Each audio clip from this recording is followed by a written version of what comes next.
Welcome to the Outer Realm with MicheleDerocher and Amelia Pisano. Airing live on the United Public Radio Network, 105.3 FM in New Orleans.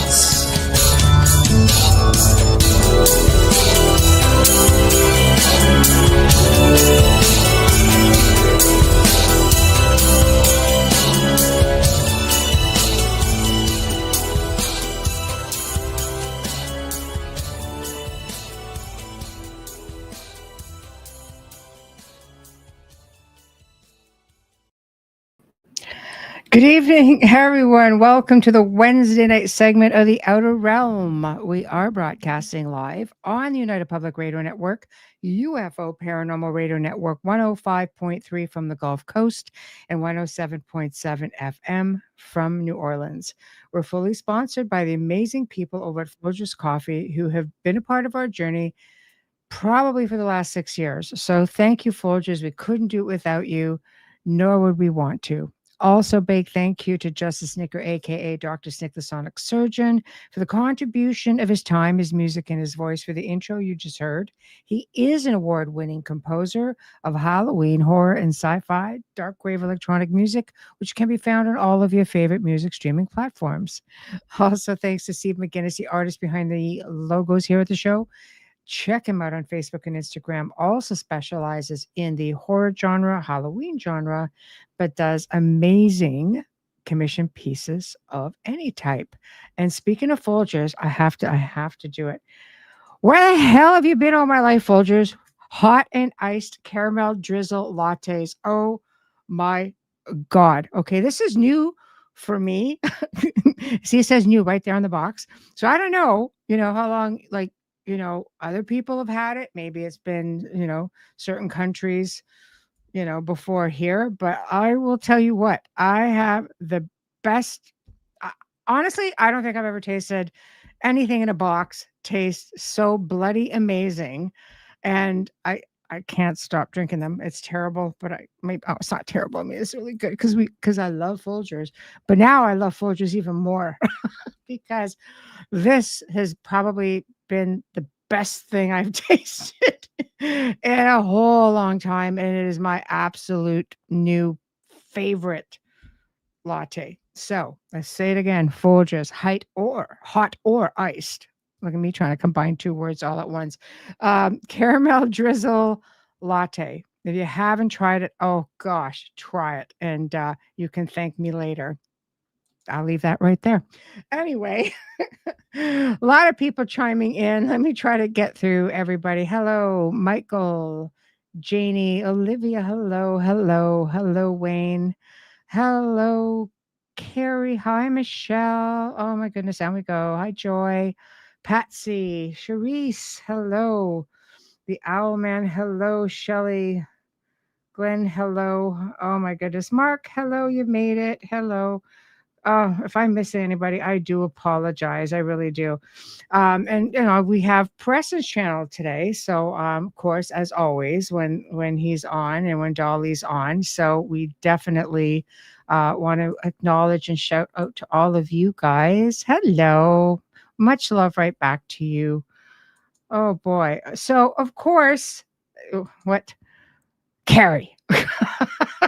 Carrie, what is this? You haven't tried this. If you haven't, just let me know next week. Go out. This is an assignment for everybody. Go out and get some Folgers hot and iced caramel drizzle. I don't think you'll regret it. I sure didn't. Anyway, so I could go on here just like addressing everybody in Preston's room. It's like, you guys are all fantastic. And I love you guys all. So without further ado, we have Preston, Dennett, Dolly Safran, two people I consider family, and definitely, part of our UPRN family as well. And tonight we're going to be discussing pretty much, what don't we discuss? We always end up in some pretty incredible conversations, but the gist of it, I think where we'll start is UFOs over Niagara. Hiding in the clouds and what's up with these sky cities. It's stuff that I've been seeing popping up online, except for the UFOs over Niagara, because I've had my own experiences with that. But I know Preston's probably got a heck of a lot more than I do. But there's just stuff we want to address, and who better to ask than my dear friends Preston and Dolly. Hello. Hi. How are you? And now I'm going to have to go shopping tomorrow for that bloody new coffee. Yes, you do. Oh my God. That has got to be the best goodness I have had in so long. I thought I saw it come out and I went, oh, I'm just going to try it because I love Folgers. And it's just like I had one. And the sad thing is only 4 in a box. So I just had to go and buy a bunch of boxes. So anyway, I know I'm terrible. Okay. So I had 2 and I'm staring at the boxes. There's only 4 in it at the time. And I only had the 1 box. I'm like, oh, it'd be bad if I went for a 3rd. I know. I'm going to start looking like, the state of Montana pretty soon if I keep drinking these to that degree. Anyway, I'm going to leave that right there. Anyway, how are you guys? I'm good. I'm a little wiggy right now, and I'm asked to go potty because I've been 2 hours with Joe. Yes. I was just sitting here drinking my coffee, and I'm thinking, oh no, I think I better go to the bathroom. But I get a little while before it hits me hard, so I'll beg out in a minute or two. Yeah, just knock yourself out if you've got to pop out for a minute. Joe cheats too. He keeps you longer. He did. He did. I know. He's probably laughing right now. I'm just like, yes. He probably anyway. It's gonna be fun talk tonight. Because there's just things that are popping up, online. I have to address it when I see it. And one of them, of course, because I want to go over UFOs over Niagara, and I want Preston to just go when he feels like going. But I had to address this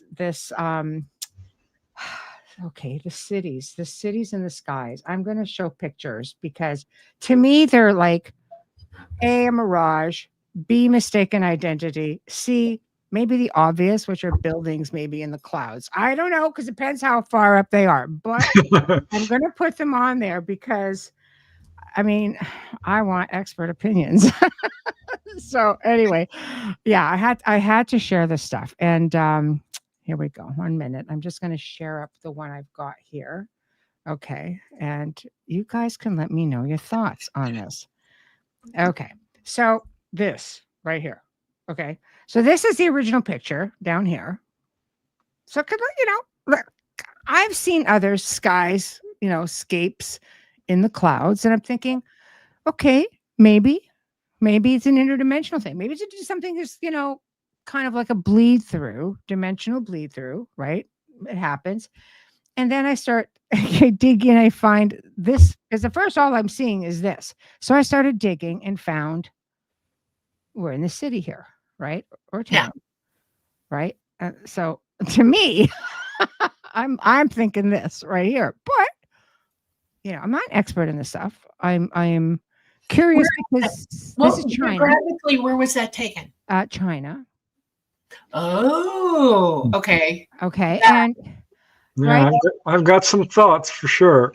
Yeah. Okay. So I'm being devil's advocate right now with trying to be,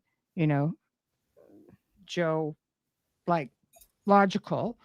But I did my digging just on this one. But I want to say that there are different ones out there that look pretty compelling. But again, now we live in the age of technology, which a lot of things can be rigged up. So what do you guys think? The bottom one, I know a lot about China. Okay. Yeah. It is mountainous. And there are provinces that have mountains right behind fort cities like that are incredible. Thousands and thousands of feet up from the base. And so the one on the picture on the bottom looks to me like that's what that is. They have a high smog there, and it's not just low cloud cover, it's smog. Yeah, and it looks like it could be that. Exactly. Right. The other one looks like it was enhanced somehow. Okay. Oh, yeah, They cleaned it up.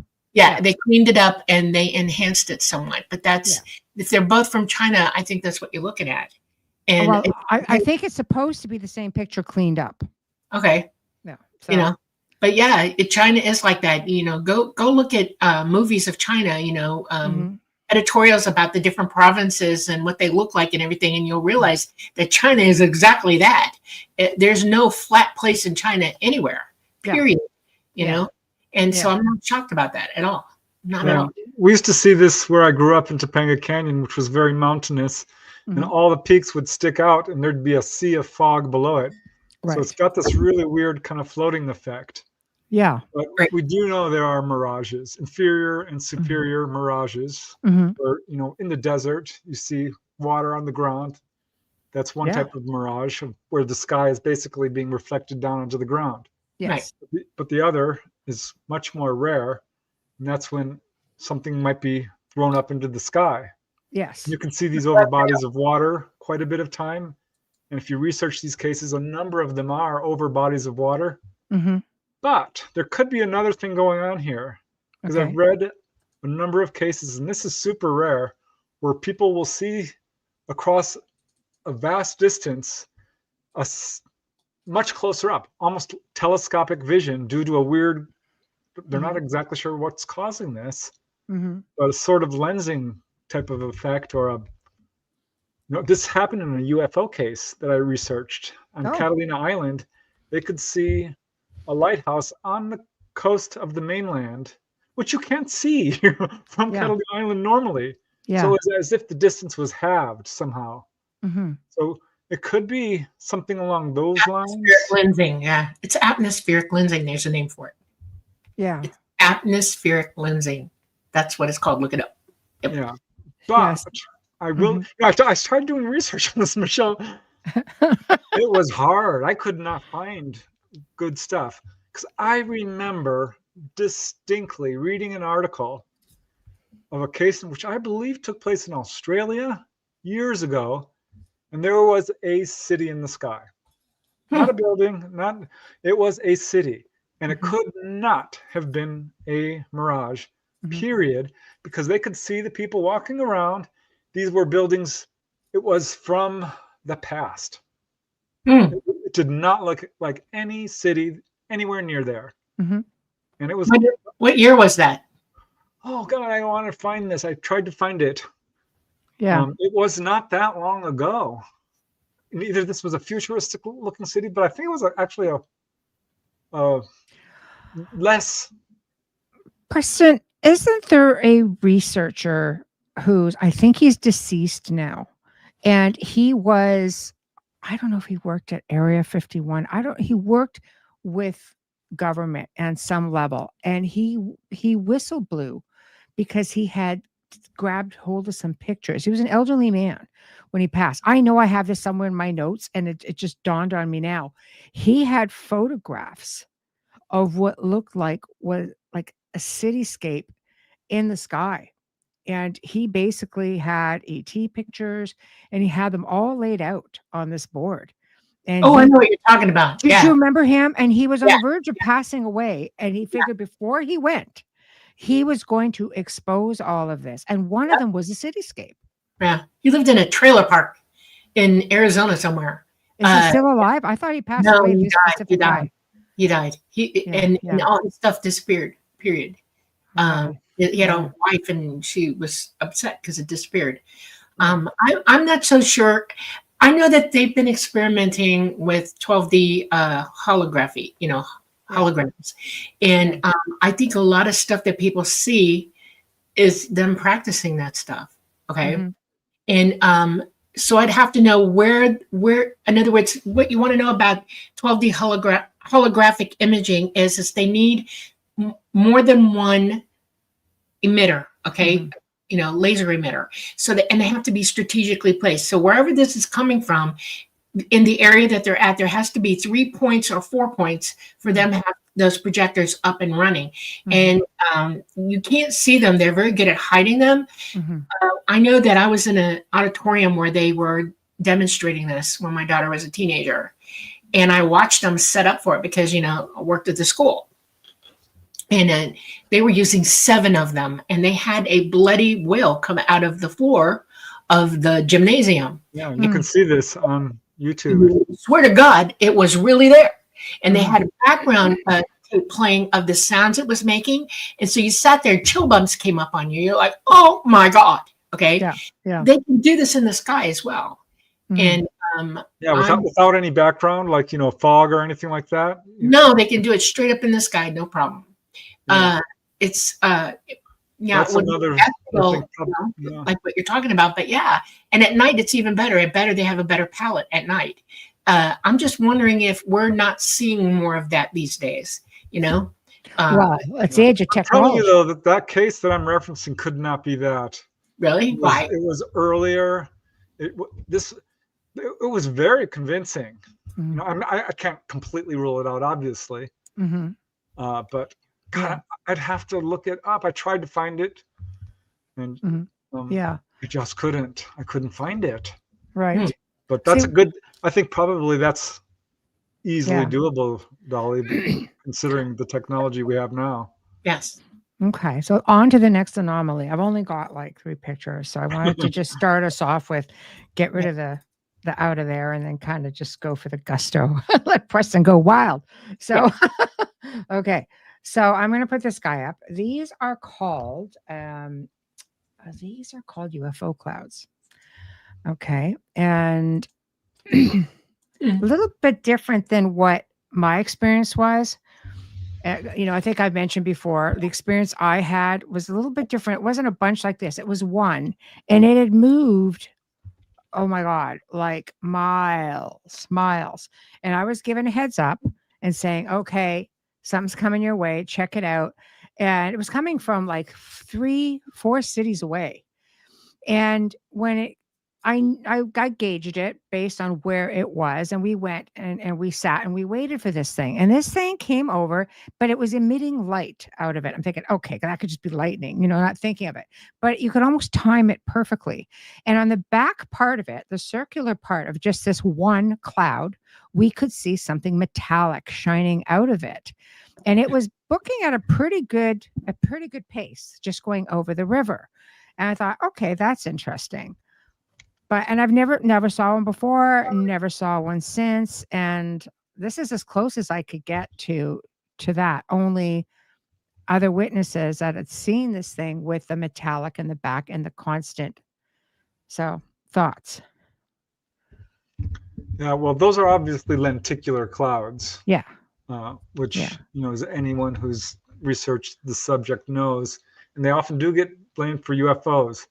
But I will say that there are a lot of UFO cases involving objects that are shrouded by clouds or come out of clouds, or there's weird lights going around clouds. Yeah. Unusual cloud activity of all kinds.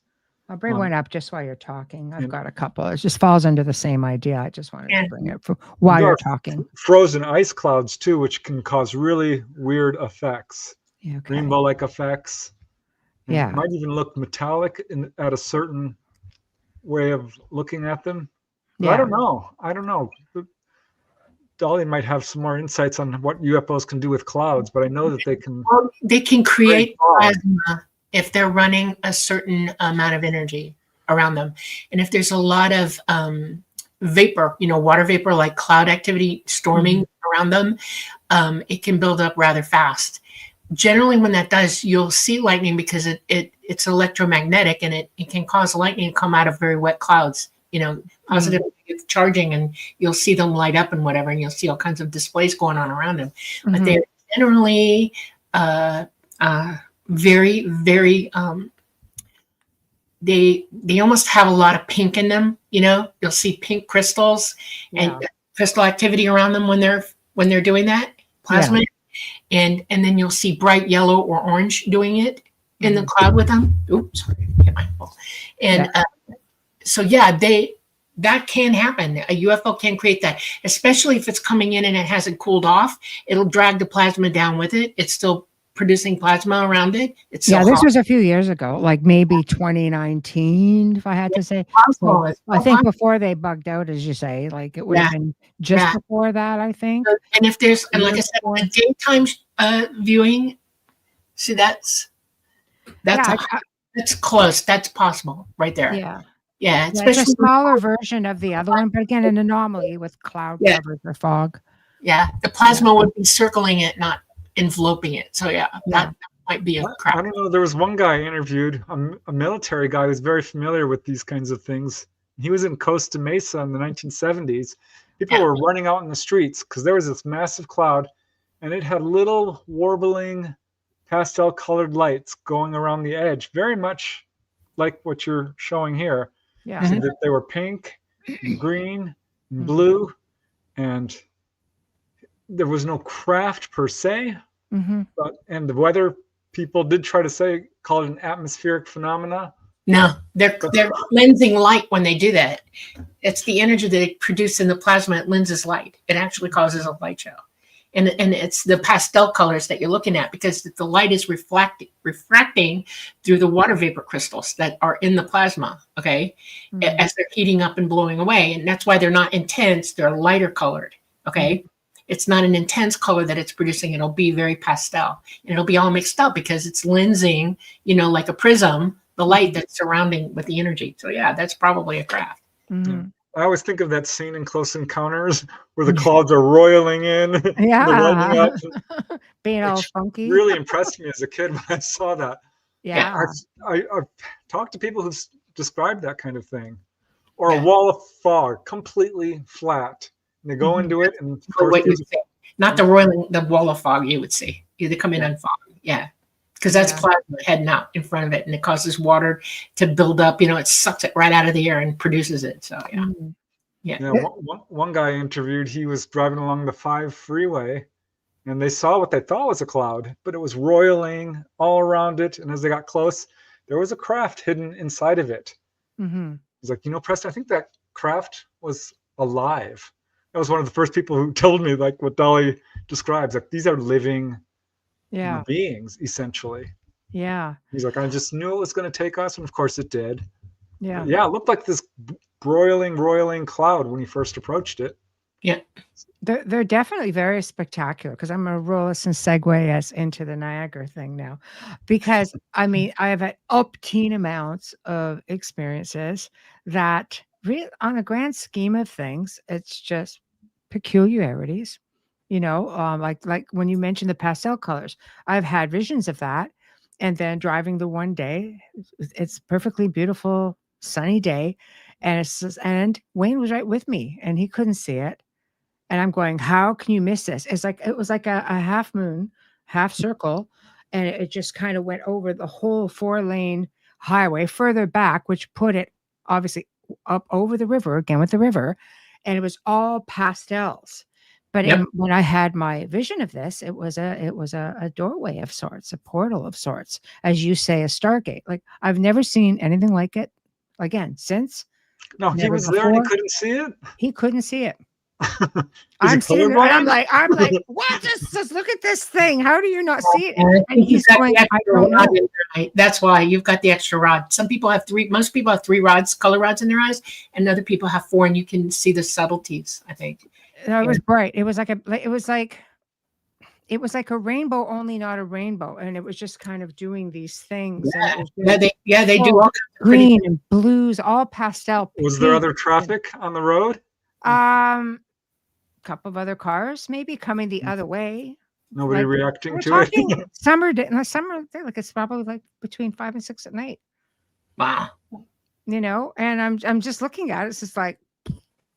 And he's like, I'm just like, right there. So I don't know, it was interesting experience, but like there seems to be something about the region that is probably supercharged. I would say because of the falls and all the power plants that are along, a good chunk of the river. It's the only thing I can chalk it up to. Why? That water is ice cold. And it cools them off, and they are going after the power. They go after the power plant that's up there. They charge. There was one night when, and it's funny because I happened to be working that night, at the team, and picking up that there was something in the gorge. Now the gorge is only about 400 feet.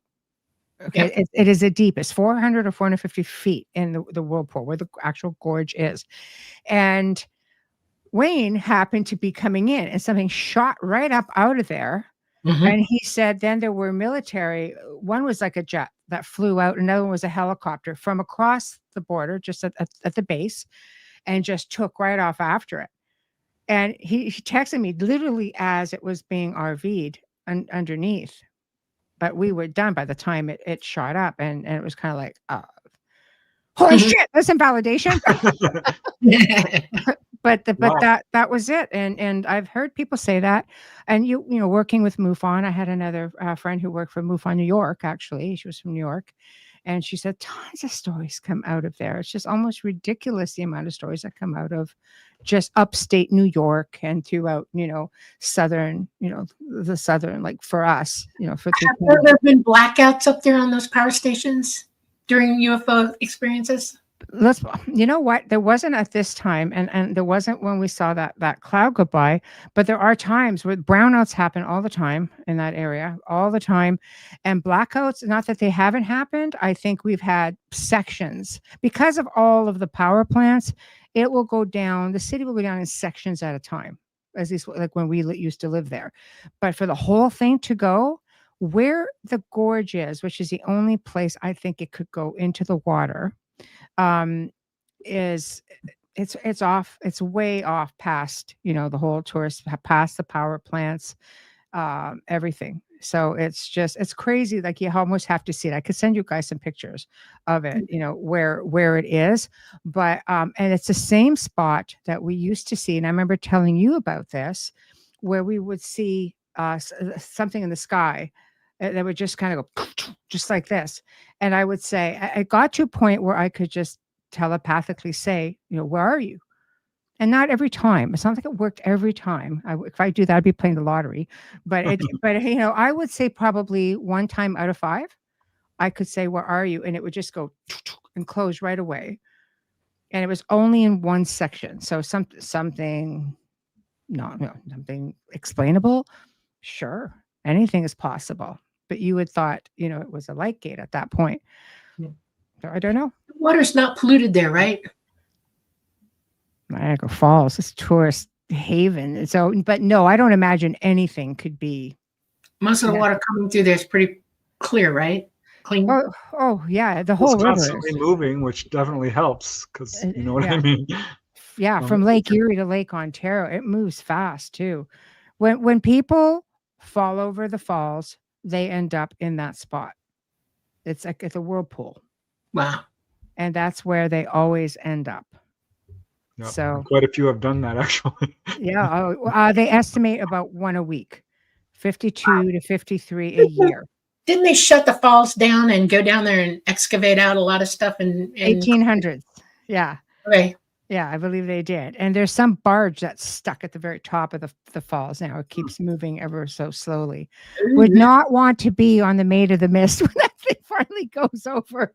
It's huge. It's a big square rusted heap of metal. So that thing is dangerous. Yeah. Well, I think there is something to the fact that there's so much water coming down there and the negative ions it produces. Yeah. Which could have some weird electrical effects. Yeah. But I think it's more than just that, because we do know that UFOs are drawn to water. This is no secret. Yeah. And we've got the Great Lakes there. That's one of the world's largest supplies of fresh water. Mm-hmm. And so many people see stuff over the Great Lakes and coming in and out of it. Mm-hmm. And I did find a very, very early case, which is very well authenticated over Niagara Falls. Okay. I investigated Niagara Falls, and I'm glad you brought it up because of my hometown series.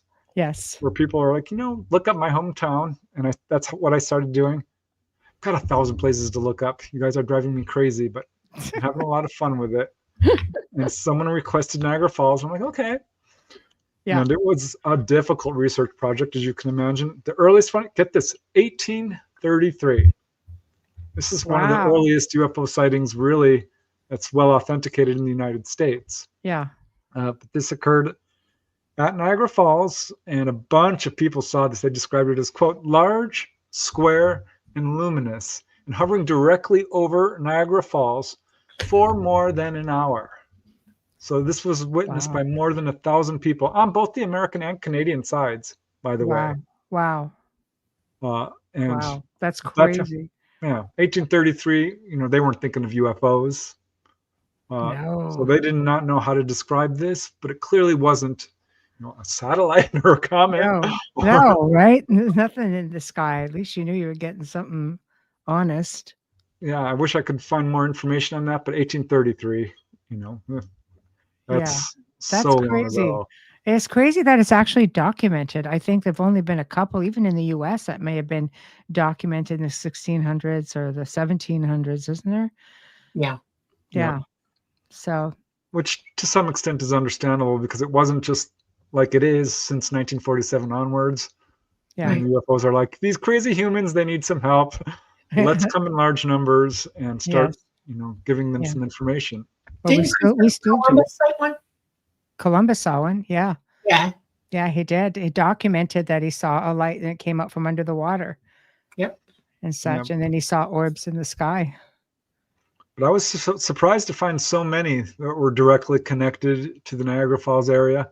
I guess not too surprised because they are seen everywhere. But people sometimes give me towns and I'm like, well, I found one or two. Well, the environment is just right too, isn't it? With the power plants and with the water being like there's such a force. I have a question for you, Michelle. What kind of kilowatts do these power plants put out? What's the maximum kilowatt hours that they can produce? Sorry, you cut out completely when you started the question. How many kilowatts are these power plants able to produce? Have you ever researched that? I have not researched this, but but I mean it has to be intense if you have the water streaming through. If you think about everything it's powering up. Well, the fact that it moves so fast, it's going to be high. ET looks for power in areas like that. The higher the wattage, the better for them. That's why they like high tension wires, but they like them in the trunk lines in places where they're they're have enough stations in between them to like magnify them. And they usually pick trunk lines right behind a station. So the kilowatts are higher. Okay. And plants that generate electricity, they go for the ones with the stronger currents because they're higher kilowatts. So it'd be interesting and fun for y'all to figure that out. How many kilowatts is it putting out? And you can almost look around to see where else this is coming through in our country. And you can look through the 3 most powerful kilowatt producing water generators in this country, and you'll have more UFO sightings there as a result of that because they are looking for power. Which would make a lot of sense. And I know at one time I remember reading that there were a lot of exercises taking place by the U.S. Air Force over Lake Erie, like in the naval base. That there was just a lot of exercises coming up there, and crafts were often sighted by them in that area because Lake Erie is not very deep. So as it comes like right through this crazy fast moving river that takes you right down into the falls area, it's intense for sure. Well, I looked up Niagara Falls. It produces over 4 million kilowatts, 4 gigawatts. Wow. U.S. and Canada share the power. There are several hydroelectric plants. Yes, there are. And it powers quite a bit of New York, millions of people, it says, which makes sense because, when the Great New York Blackout happened, which they attributed to a mistake in the Sir Adam Beck power plant, it affected, of course, more than just New York, but a good portion of the United States. That doesn't surprise me at all. That doesn't surprise me at all. And I think it's just getting more intense because the area is growing. So they're adding and adding and adding to it. Yeah. So and our infrastructure is just getting older and older. It is. It is. And they just opened up one building that was part of like the old power plant. And now it's opened up for tours. It's kind of been restored a little bit so people could go under and see the mechanics of how things used to work, So it's great. Please feel free, guys, to, you have control of the board as we're all hosts here. So if you see something you'd like to put up, please feel free. I saw something I took down. I had to do one of those myself last week. I pride myself on this exceptional chat room. And my chat room is amazing. And somebody had a little faux pas. And okay. I see a little. Yeah, but everyone's been very nice in chat, so thank you. Yeah, no. But I do have some interesting cases. Yes, let's go. Which started really en masse in the 1950s, which makes total sense because that's when they really started coming. But one comes from Project Blue Book. The early cases were mostly military folks because they didn't want to listen to Joe Public, who was not considered credible. That's kind of ridiculous, but it's how this was handled. Yeah. Project Blue Book had a very early case in June 1st, 1951 over Niagara Falls. This is case number 928, which I believe was ultimately unexplained, because when you have military officers viewing this, it's very hard to debunk them. But apparently 2 enlisted men, one was a sergeant, saw this glowing yellow-orange saucer-shaped object with kind of arc-shaped, not wings so much, but very much like Dolly describes Talata, a sort of boomerang shape. Yeah. And they saw this thing moving, and then it went straight up. But they saw it for 30, 40 seconds, a fairly long time. A lot of these early cases don't have a whole lot of information. There was another Blue Book case, 1957, again, very brief, but it does involve a pilot and a sergeant. We saw a brilliant white circular object. And what makes this case good is not only is it over Niagara Falls, but it's darting around. It's moving at right angles, pivoting, climbing, diving, flew over the lake, rose vertically, and was gone. Wow. So they're doing something over the lake. Yeah. Perhaps cooling off, like Dolly says they often do. Yeah. Yeah. But, well, it's a place to do it. Quick shower, get out. Here, listen to this one. This is unusual, talking about the weird clouds and stuff. August 7, 1952, half an hour past midnight. A bunch of people saw this. Residents, military personnel at the Shawnee Radar Station, a Lake Erie Coast Guard base, the 136th Fighter Squadron at Niagara Falls Field. A bunch of people saw this. And it was described as a dazzling mass of colored lights, green, white, orange, and red, directly over Niagara Falls. And did this appear on radar? No, apparently it was hovering over the Welland Canal at one point, connecting Lake Erie to Lake Ontario. And what year was this? 52. August 7, 1952. Yeah. Okay. Yeah, that would have been fairly new. They're probably wondering what the heck they were doing. It's a huge undertaking, that Welland Canal. That was a huge undertaking to build that. Oh, that's artificially done? Oh. Yeah. It's all the lift bridges, it's where all all the seafaring vessels come in from the Great Lakes, and they go down. They have to go down 450 feet. Or go up 450 feet. That's the height of the falls to go from one lake to the other, from Lake Ontario to Erie. Wow. Yeah. It's a modern marvel. You can see it if you just have a look at it online. It is try to do an overhead of it. There's a lot of the sea captains who will actually take videos as they're going through, and they'll speed them up for you. It's unbelievable. So I could see why they would be curious, especially, if it was relatively new at the time.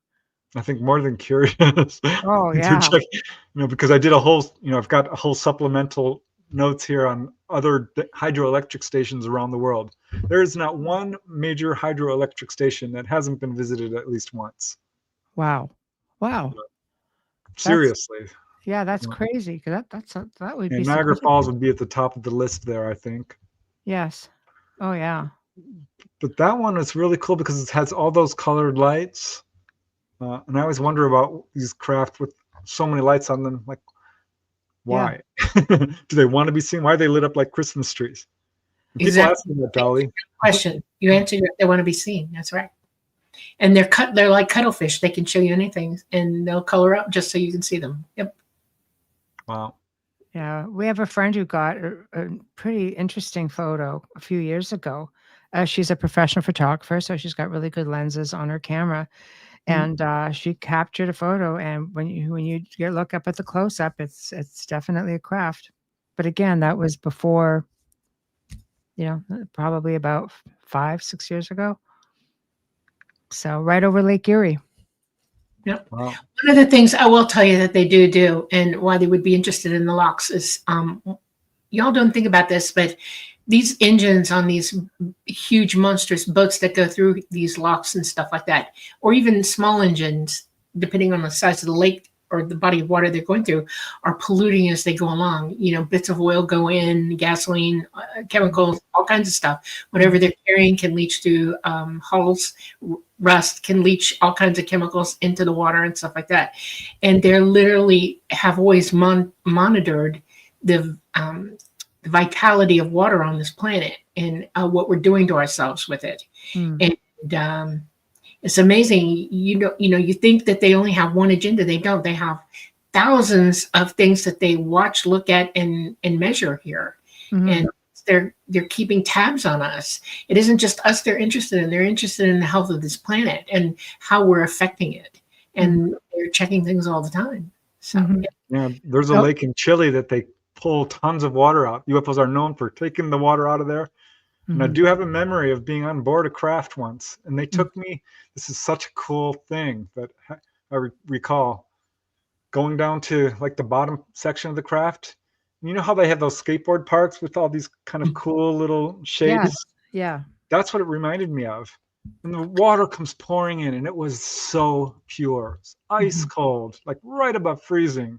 And you could smell it. It smelled different from the water you see here. Even in, there's some high lakes in the Sierras I've been to, which were super pure, or Montana. This was different. Yeah. I didn't get to touch it or anything, but the mist was coming up. I'm like, wow, it was just so impressive. I did forget it, but I did remember. Yeah. It's the kind of water where you only get up at the top if you're in the Alps, or like when I travel anywhere in the world, I love mountains, and that's where I try to gravitate to. And you just get up there, where you can almost see snow, and the water is just so. It's like it just has its own taste more than right. Right. So do they clean the water, Dolly, that they take from No, they use it. The craft actually uses a lot of water in its hydraulics. Okay, you understand that it acts like a living being, so it cools itself down on the inside. It uses water for everything. We have water on board to drink. They're living beings on there. They need water. And every now and then they'll come and siphon water off because they use it. You don't produce electricity without water either. You can't hold electricity in a battery without using water. I just have this image of Talata being like, you know what, I'm thirsty. I need to go and get a drink. So yeah, they take on water. They absolutely do. The purer, the better. They're not going to use polluted water. Why would they do that? So yeah. Yeah. Well, here's a case involving humanoids. It's not directly over the falls, but because Niagara Falls is a city. It is. But yeah, it's both sides of the border. Yeah. But this was a snowy morning in January of 1958, 1:30 a.m. A woman is driving right on the thruway near Niagara Falls, and she sees this dark saucer-shaped object. And as she drives close, this is right over the road, right next to the road. And she drives up to it, looking at it, and her engine stops, stalls. So that, of course, is a huge red flag. Her headlights went out. And so she got out to investigate, and she noticed little humanoids moving around it. And they quickly ran into the craft, and it rose up, spun around, got to an elevation of 10 feet up, and darted away. She ran to the spot where they were, and all the snow was melted in this circle, this perfect circle. And it was dry all the way down to the grass. It wasn't just melted, it was dry. Wow. That's crazy. It sounds that would have been like on the American side, the throughways. The New York State Thruway near. Yeah. Yeah, you're not going to get anything that big right in Niagara Falls, Canada, that's for sure. So, coming in maybe, but not that close. But very interesting. So yeah, there's quite a few cases. Not a whole lot directly over Niagara Falls, but there's a few. It's a big area. Yeah. Yeah. This one is kind of an interesting case that, let's see, was seen from Niagara Falls and surrounding areas. Bunch of people, September 22nd, 1965, which, by the way, is like right before the New York State blackout. Oh, funny that. But all of these people were seeing UFOs, policemen, residents, and they described it as globe-shaped, reflective, and metallic. They watched it swerving all over this place, including a reporter for the Niagara Gazette and his 2 children watched this object cruise directly over Niagara Falls. It was seen by other people as it passed over other cities and hung around for apparently a half an hour. Wow. Niagara Falls Air Force Base denied any knowledge. Shocker. But I mean, do you think it would make sense? Like, for those who have not been, if you hover right over the falls themselves, there's so much mist that comes up. It's unbelievable. It's almost like you're in the middle of a rainstorm.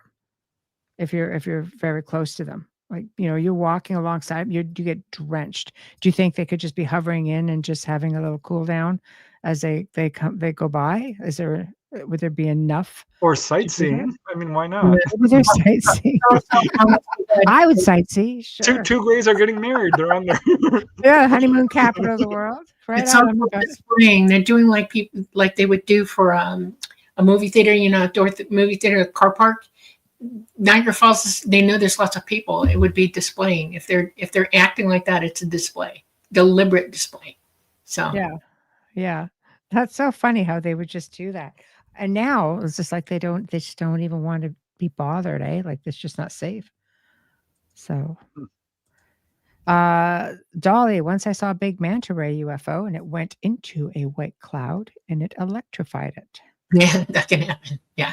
Actually, the cloud reacted to its, you know, they emit either positive or negative charge. And if they go into a cloud with the opposite charge, lightning occurs. That's what you were seeing. You're seeing it charge. And it's sometimes they do it deliberately because they're trying to get the lightning from the cloud to hit them and charge from that too. They'll directly array into a lightning storm just to get the lightning to charge. So yeah, that's what you saw.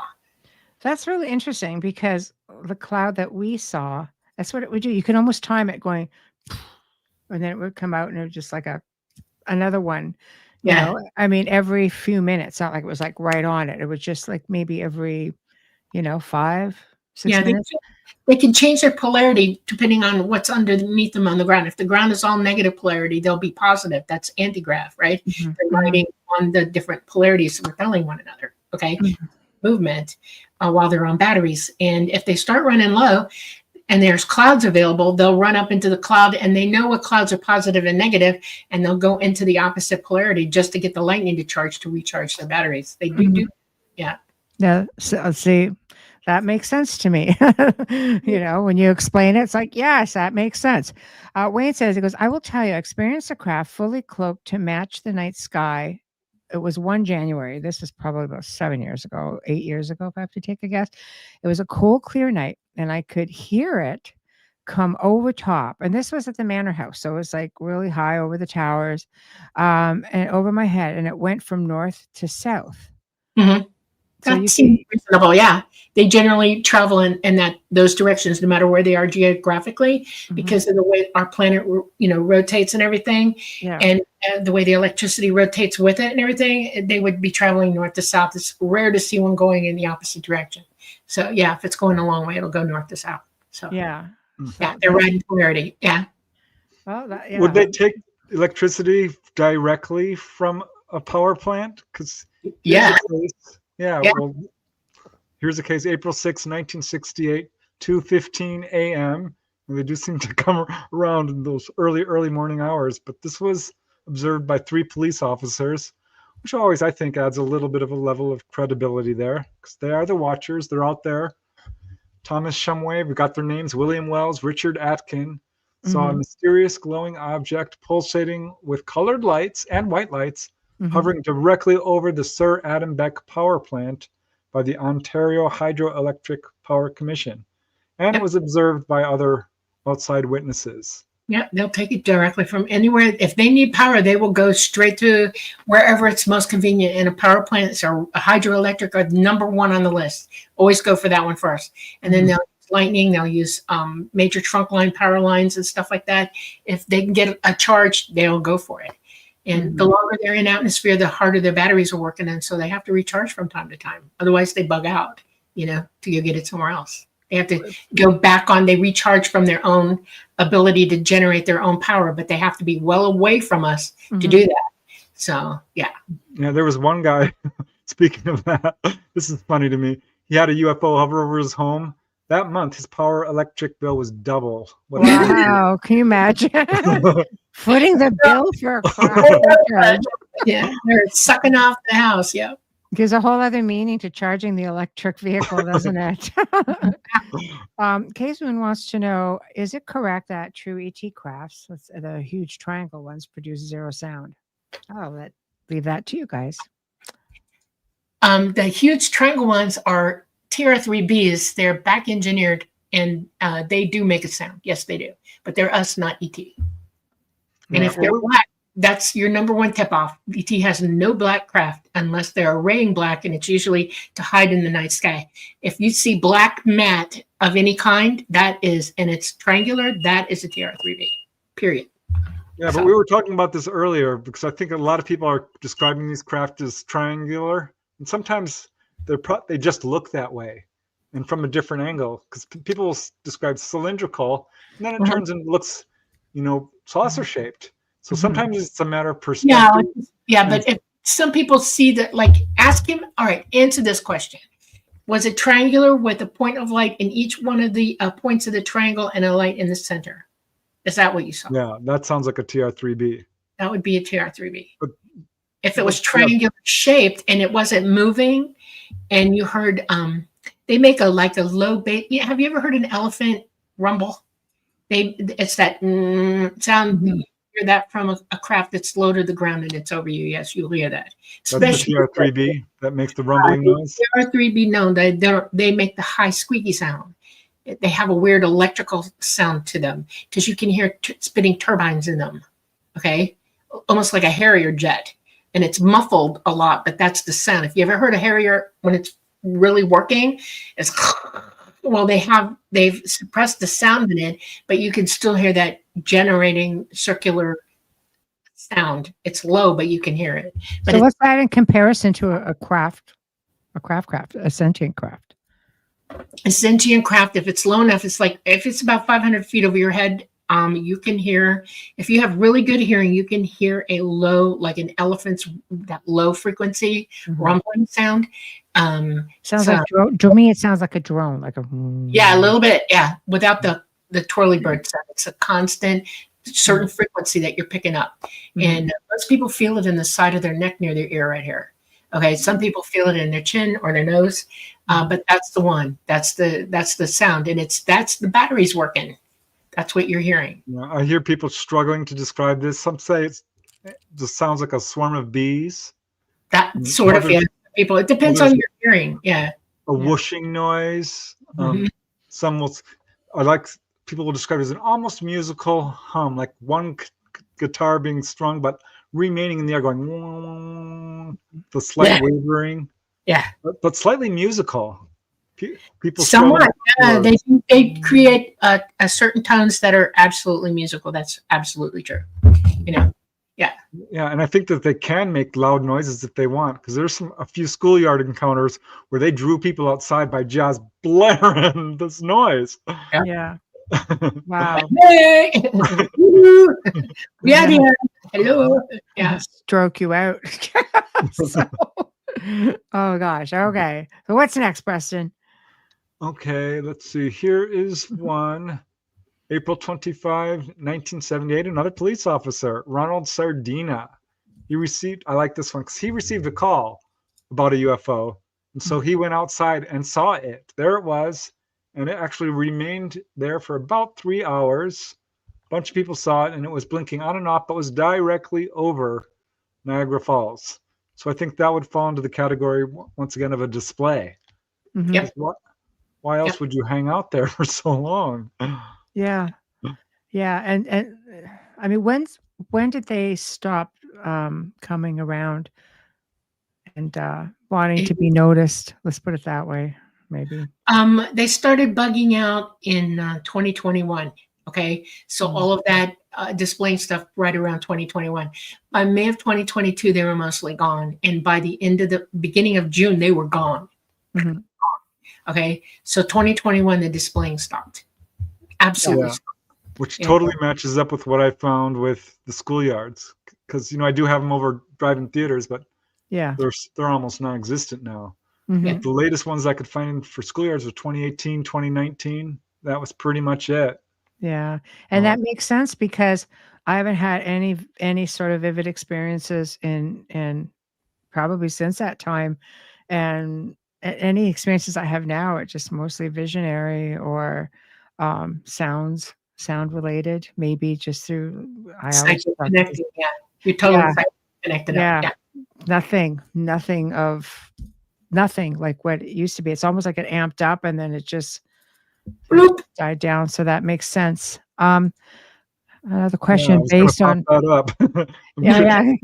Feel free. Why do you hear the sound in your head behind your ears? Could that be like the implants that sometimes people have? Yeah. You know what a cochlear implant is, right? It's the implant is like right behind your ear back here. Okay. And then they put the sensor right here because it hears, from the cochlea, it transmits to that thing back there. And you have a nerve back there, and that's the nerve that's picking it up. If you have an implant in your neck or in your sinus, it makes it. That's why I said it's either your chin, your nose, or your ear, and one of those three, you'll pick it up that way. Is that why you get the nosebleeds if you've got them? Because you hear so many contactees saying, "I get nosebleeds." You get nosebleeds because that implant is keeping the blood thin so it doesn't create a big ass scar. Excuse my French. Yeah. And it keeps the blood thinner there. And your blood pressure can make it pop, so that you're bleeding from it and you don't know it. It's high up in your sinus and it's like, oh Lord. Doctors used to think you had leukemia all the time, but it didn't match up with the data they were getting because more people had nosebleeds than leukemia. And they're like, what's going on? And it drove them crazy. And you realize there's implants going on. We'll see. That answers that. So what is it that Chris Bledsoe and the Skywatchers are summoning if they are gone? That is a very good question. And I'm going to tell you that they are not getting ET. I would guess, I'm making a more than educated guess. This is a knowledgeable guess that it is back engineered psychic abilitied craft. They've technologically engineered psychic ability in AI now. Okay. It can hear you, it can transmit to you, and they're using craft like that they've back engineered with that type of technology. Yep. Because they can't communicate with the inhabitants in the craft while it's running. And you have to be psychic to hear the ground tell you what to do. And they had to come up with that technology to do that. So, yeah. Yeah. Is it possible that ETs could be appearing as orbs in a sort of remote viewing or apparitional way? Yeah, they can. I mean, I can OBE to you and appear to you as a blue orb. I'm blue for some reason. I don't know what the hell that is. Excuse my French again. I'm so sorry. It's okay. It's not censorable. I show up as a bloody blue orb, okay? And it's so weird. And I've been photographed, actually. They've invited me to OBE over, and then everybody's waiting with cameras. And then when I get there, somebody's on the phone in another room. Are you there? You're there. And everybody's nodding their heads, and everybody starts taking pictures. And by golly, they say, where are you standing? Where are you standing? And I tell them in the house where I'm standing, and that's exactly where I show up. And they say, well, move to another room. And I don't tell them where I am. And then they'll say, okay, where are you now? They're getting the pictures of it. And I'll say, I'm in the living room, or I'm in the kitchen, or I'm outside now. I went out the back door. And they're like, oh my God, she's doing it. It's really real. ET does this as well.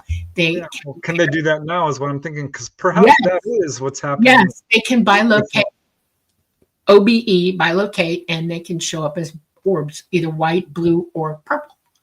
My question is, if this were ET, why would they just remain high up in the sky as an orb, not show a craft? Because a lot of people have done CE5s and a craft shows up, and it's a craft. They're fluking. They are spying on you, deciding whether they're going to come down or not. That's why. And now they're just going to fluke. They're just going to show up and spy on you that way. Look and see what you're doing. Why are you calling us? What do you want? Because they can hear you clean across the universe. If they're connected to you, they're connected to you. And but before there'd be a craft up there, it's hidden. They've got three things going on. One, they're trying to stay afloat in a bad magnetosphere. The second one is they're watching out for stupid, jets flying around them, okay, air traffic and all that kind of stuff. And then they're trying to decide if you're a good witch or a bad witch. They want to know if you're for real good enough to come down for or not. And they will spy by remote viewing you or orbiting you. Well, I do think we need to be concerned because a guy interviewed in Europe was told directly by the Greys that CE5s can be problematic right now because of the technology our governments have and will abuse it, which is no surprise because that's what they do. So, and I know Chris Bledsoe is known by the military, and he has actually, corresponded with some fairly high-level government guys. So I hope that there's no hoodwinking going on here, but I'm concerned about it, because they could do that and absolutely fool a person. If there's a way of taking advantage, they will. When do you think they'll be coming back, Dolly? When do you think ET? We're looking at the pulse completely finished changing, and I will tell you this: if we have that CME before that happens, it'll be grid down and y'all are on your own. Okay, which is serious. If it happen, if the pulse finished changing before the CME hits, then you will see them come in fast and furious. They will come in and pick up as many people as they can get in one shot. That means worldwide, UFOs everywhere landing and doors opening and saying, get on now and haul out of here as fast as they can. Because the CME is coming. It will down our grid. And they are just patiently waiting for one of those two scenarios to occur. I was taught that it's probably going to be the CME first, then the pulse finish changing, and then they come. And the governments know this as well. And that's why they're doing what they're doing. So, well, how do you, that was going to be my next question. What's stopping them from doing the same thing with their back engineered crafts coming on and just... They can't leave the earth with them. They can't go anywhere. They don't have the same technology. And they don't have enough to... Right, they don't have enough. The technology that they have, they can fly in atmosphere. Okay, they cannot leave the atmosphere. They are not technologically advanced for that, and they are not technologically advanced to protect themselves from gamma radiation coming in. I know that there are people out there lying about that, saying, "Oh no, they can." That field that's around them protects them from it. No, it does not. That's why ET light gates, they don't travel in conventional space at all. They prefer to go from atmosphere to atmosphere for that reason. That's why they can't be here, because our magnetosphere is bad right now. So they don't have the technology. They don't have the same kind of energy source to run those craft. And it's the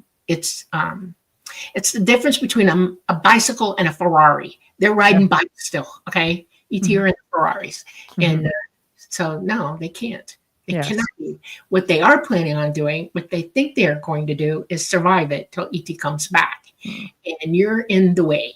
That's what I'm going to tell you. So when that CME hits, you're on your own. They're not going to help you do anything. And they're already making it difficult for everybody because they've dumbed you down. You don't know survival techniques. You don't know how to do your own farming, gathering food, and all that kind of stuff. They've made it almost impossible for mankind to stay sustainably on this planet when it happens. That's bad. We all need to wake up to that. We all need to start practicing how to live without the convenience of electricity. Going back to basics, essentially, is what you're saying. I was just looking into another contactee case, and the guy, it was a family of three. They told the guy, "You're doing a good job with your building a cabin off grid and stocking it with food." And a lot of contactees have gotten this message. And when I started interviewing Dolly, and she talked about, "Oh yeah, the sky's filling with craft," that really rang a bell with me, because I can't tell you how many times I've heard this from contactees. Some have passed away and didn't get to live to see this event. We'll see it, of course, because life is eternal. But At some point, a lot of contactees get this message, and it could be through the dream state or just an impression or telepathic, or they're actually told face to face, this will happen. Yeah. And I think what our government, this is what worries me, because no, they don't have, 100,000 TR3Bs. That would just be impossible for me to imagine. But with holographic technology developed to the degree it is, all they need is one, and they can project, 100 others. That's true. Either run to a city for safety and that city get demolished. That's how they're going to do it. I want to tell you something. This is important. I want y'all to realize that ET sends messages to us every day. They're totally broadcasting at us. And all you have to do is listen. And you will get as many downloads as you want on what to do, period. That's why they want your abilities up and running. They have not stopped broadcasting to us. They have not stopped sending everybody messages. And those that can hear are hearing it. And I'm hoping that everybody understands that. It's important. You want to know what the truth is, they're going to tell you, not the government at all. They're not. And this is what raises, like, what I'll say for myself and where the concerns come from. And I think people may second guess themselves because of it. But I agree, because that's, for me, it's very telepathic or in visions, because I specifically will ask for it as well. I mean, some of it will just maybe come, wee early hours, you get back into that twilight sleep. But I specifically ask. And the thought is, it's there before I even have a chance to question it. However, now we live in the world of AI. Yeah, and they can talk to you in your sleep. See, this is where I was going to go. So how is somebody supposed to turn your bloody Wi-Fi off? Fair day, all your phones, shut it down. Go to sleep in Wi-Fi free areas. Faraday. I wanted you to talk about, because this is something that's important and needs to be said. You have to do that. You have to put up a Faraday up against being talked to in your sleep by these guys, or even broadcast to during the day, because they can. All right. Turn off the Wi-Fi. Get rid of Alexa. What's the other one? Siri. Get rid of both. I have her turned off. It's been turned off for years. Smart your house. Okay. Pull the wires out. Get rid of them. Hardwire everything. Yeah. If you want just think how far this could be taken, because now that they're cloning people's voices, they can absolutely, take your voice. So if they can insert that telepathically, and suddenly you're receiving messages from yourself, could be anybody. This sounds like someone I know. Might not be someone you know. Frightening, isn't it? It's frightening. No, when you think about it. Shut them up. Turn it off. It works. They have made you. It's like a mama giving her baby a pacifier. We have the pacifier technology in our mouths. Take it out. Quit relying on that pacifier to survive and do what you need to do. Y'all know how to read their books. Y'all know how to think. Use your brains. Y'all have abilities. Use them. We did this for eons and eons and eons without their help. Okay. Do it again, because the day is coming where it's absolutely necessary that you've done that. So we're definitely there. Okay, a couple questions. Preston, what does Preston think about Bob Lazar's explanations of UFO propulsion systems? Horizontal when traveling over Earth, gravity will travel vertical when traveling through space. Is it real? I'll leave that up. It's a long one. Yeah, thanks, Case. And I think that there's some truth to what you're saying here. I'm not sure I'd put it exactly that way.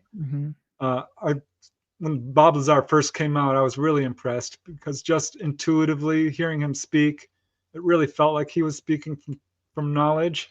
He was one of the first whistleblowers. And I think as time has gone on, he's been further and further vindicated. And another reason I feel like he's telling the truth is because I interviewed a gentleman from Spanish Fork, Utah, who had an encounter. And he said when he saw the Bob Lazar diagrams, he's like, that's the craft I was on. Now, I will say that, yes, I think this is one of the markers that you can see when someone's describing a true UFO event, is how they're flying.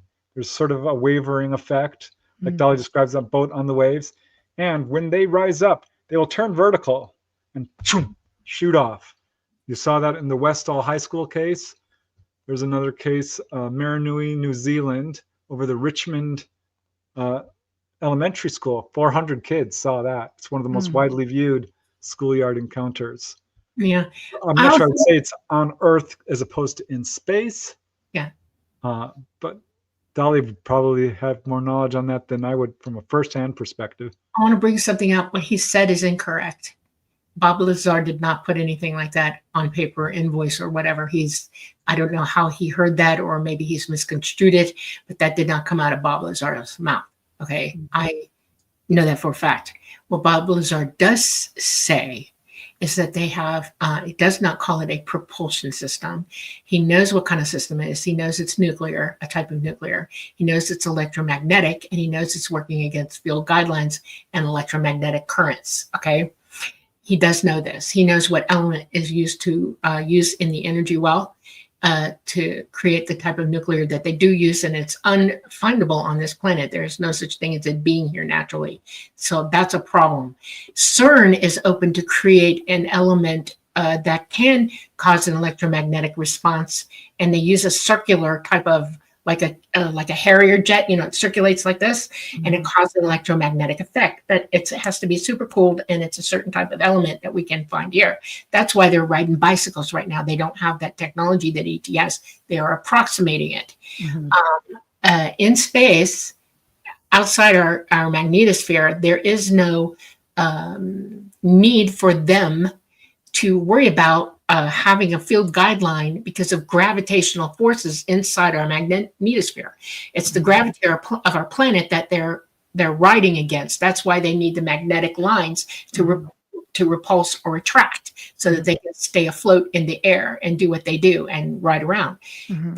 That is anti-grav. Okay, outside there is no anti-grav. There's no gravity in space, and they can use a different type of power that their emitters actually become sails inside there, where they create the inner field and the outer field, and they move through space like it's nothing because of those emitters.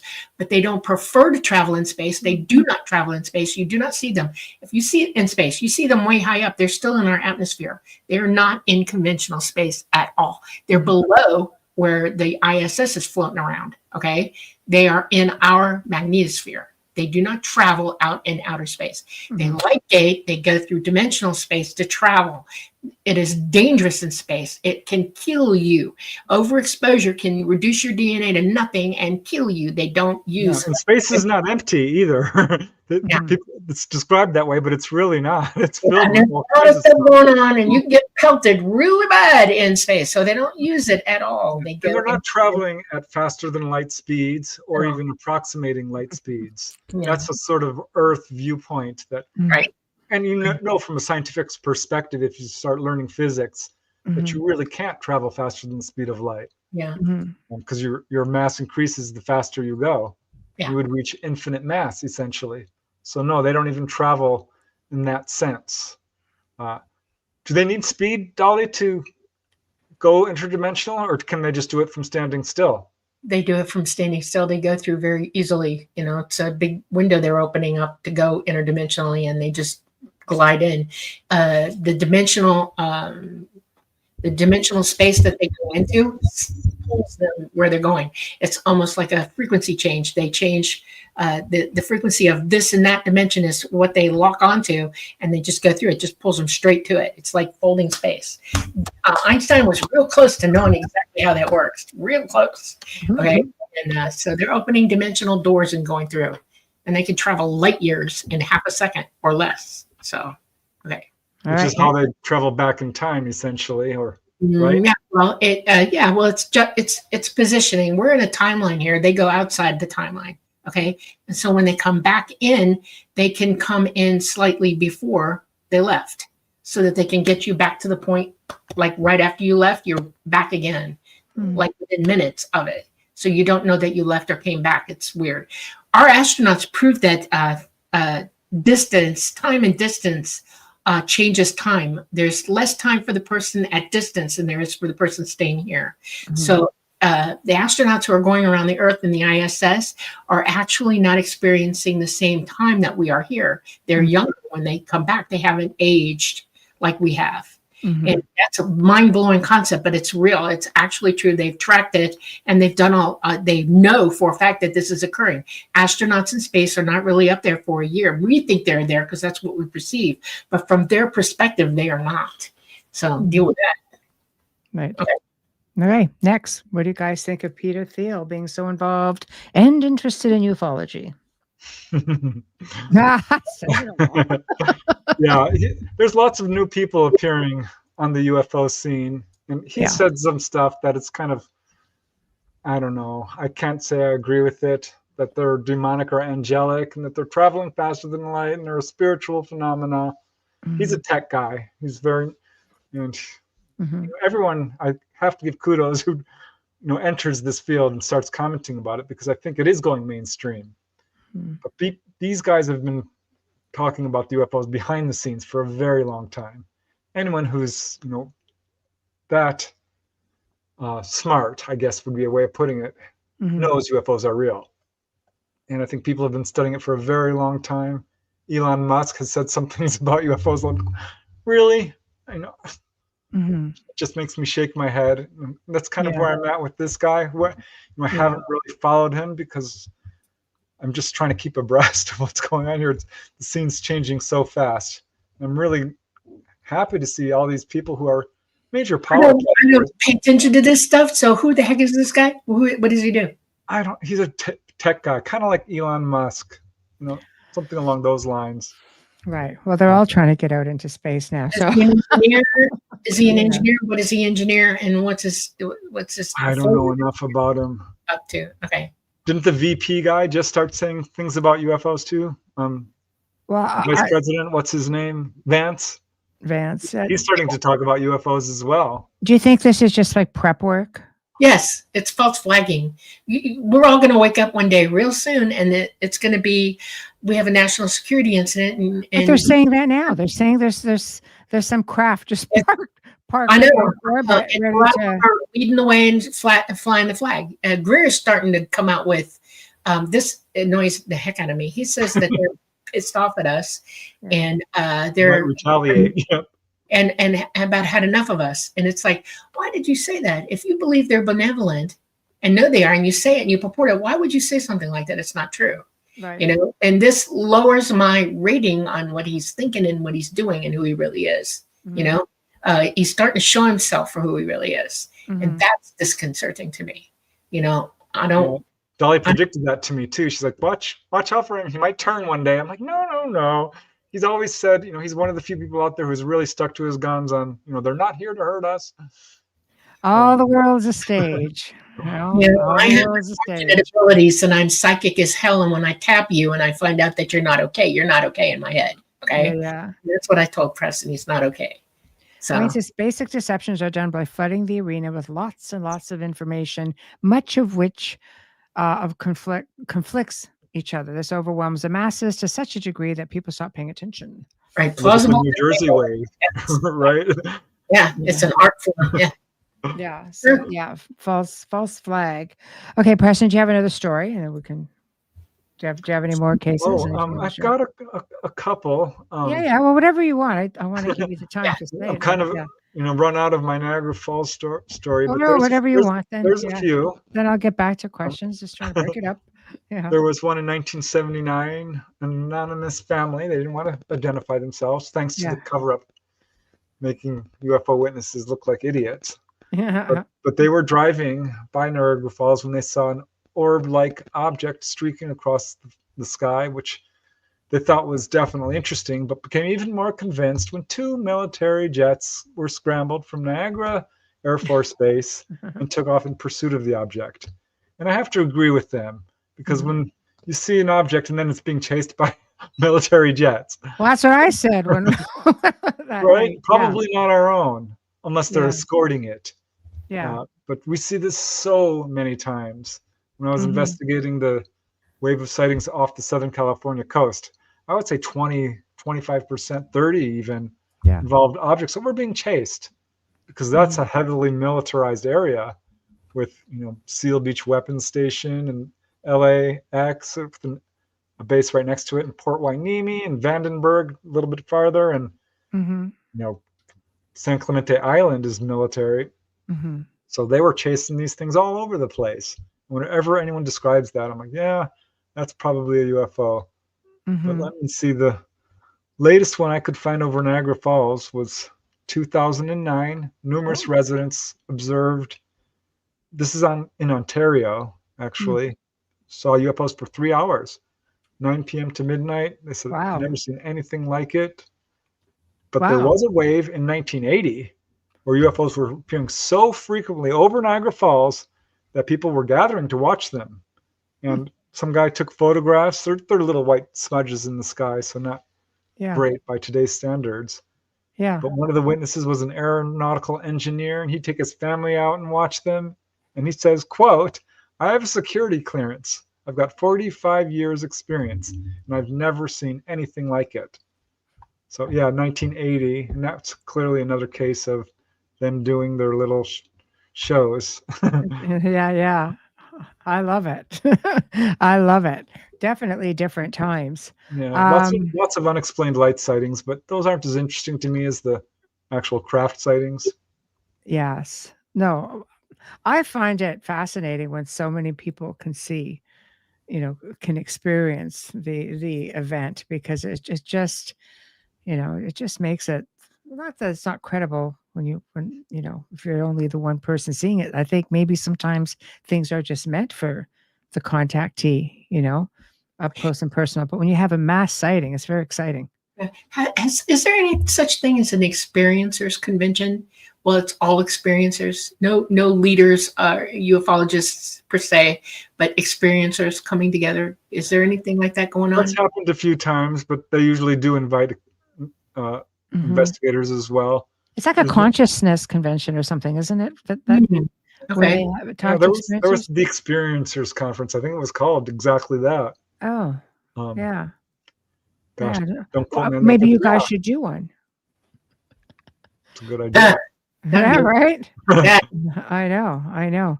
Anything on Atlas, the interstellar thing heading our way? I've got some. Here we go. That one makes me mad because here we have. What's the guy's name? The astronomer who's pushing this? Tyson? No, it's the other guy. Avi Loeb. Avi Loeb, yeah. Here's my problem with this. Here we have an object way the heck out there.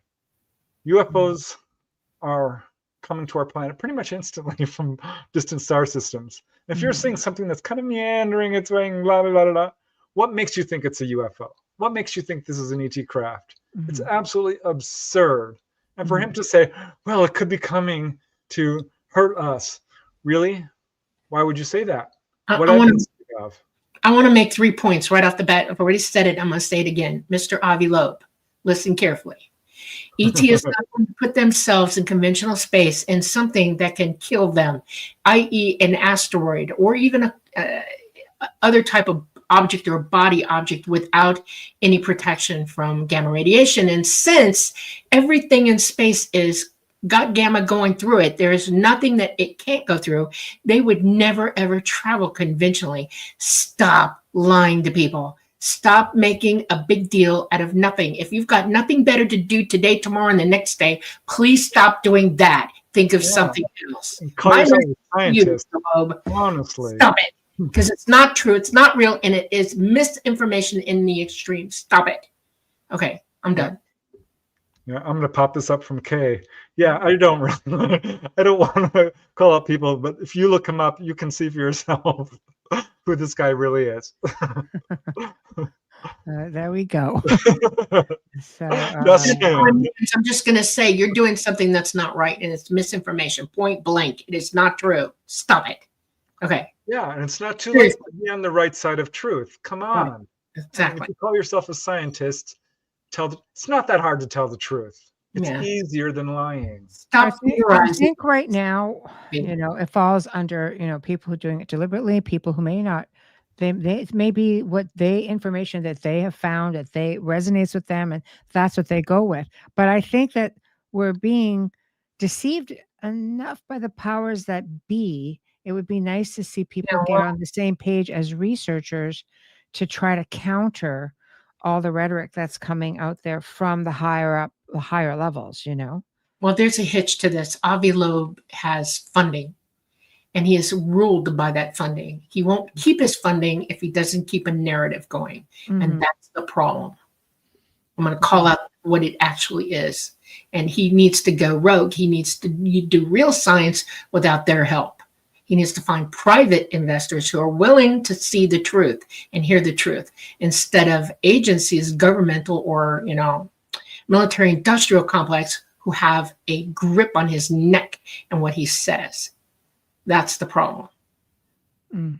Most of these mainstream guys who are funded by the very people you don't want talking to you, because they're not telling you the truth to begin with. And I'm not a conspiracy person. I'm just telling you the facts. The facts are you're heavily, heavily funded. And there are plenty of astronomers, physicists, and astrophysicists out there who know the truth of it and are talking about it, strongly talking about it. I'll name one right off the bat, Sabine, Dr. Sabine. She's in Germany right now. She's like, y'all need to shut up. Y'all need to stop it and stop lying to these people. It's over. Stop it. You know? I mean, even Carl Sagan at one time used to be, you know, followed somewhat.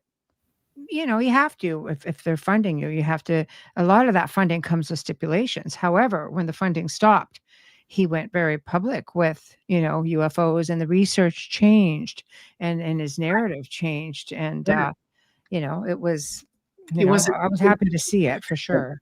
I want to pop this up by Patsy Foister because she makes a good point. I feel the whistleblowers are part of the false flag because they are being, quote, allowed by the government to speak publicly. Well, see, that's a really good point. Right? Yeah. Because I think this is exactly what's happening in some of these cases.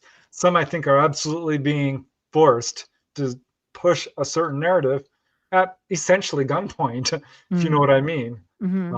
Others, I think, are gullible stooges. I hate to put it that way. I think some are legitimate whistleblowers for sure, but if they truly had a story that our governments did not, I use the term governments loosely, the secret governments didn't want revealed, they would not be. That's what I was going to say. Like, I mean, people end up in a lot of trouble for coming out with things they're not supposed to come out with.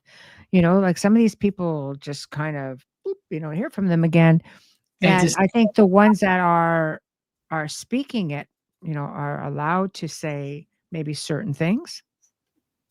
That's how they're getting away with it. We got a lot of people on this planet who have stinking thinking. They have no empathy in them. They have no love of mankind at all whatsoever. They only love themselves, how they think, their egos, and what they can get out of it.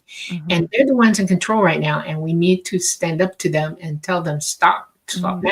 You need to reconsider, because your time is short here and you don't know what you're doing to yourself, and you need to cut it out, because the rest of us want to make something out of this existence, and we have a right to do that.